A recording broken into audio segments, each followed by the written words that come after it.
শুভ দিন আর কি। অক্ষয় তৃতীয়ার দিনে সবাই ঘরযাত্রা, দোকান যাত্রা বা গণেশ পূজা করা হয়। অক্ষয় তৃতীয়া মানে যে পার্বতী শিবকে অন্ন দান করেছিল, তার লেগে অক্ষয় তৃতীয়া। অক্ষয় তৃতীয়া এমন একটা দিন সব কাজেই শুভ। হ্যাঁ, তাই অনেকে পয়লা বৈশাখে করার পরে যখন অনেকে মানে পয়লা বৈশাখের দিন করে না, অক্ষয় তৃতীয়ার দিন মানে আলকাত্রা খাতা যাত্রা করে, যারা ব্যবসা বাণিজ্য করে মঙ্গলের লেগিয়া বা পরিবারের মঙ্গলের লেগিয়া, এভাবে আলকাত্রা খাতা যাত্রা করা হয়।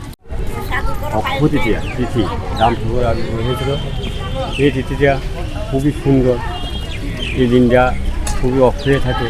যে দান করে, যে যেভাবে দান করে সেটিও অক্ষয় থাকে। কিন্তু তাই এই জন্য হালকাতা এবং ব্রাহ্মণরা অক্ষয় তৃতীয়ার দিন যাত্রাটা অক্ষয় থাকে, মানে দিনটা অক্ষয় থাকে।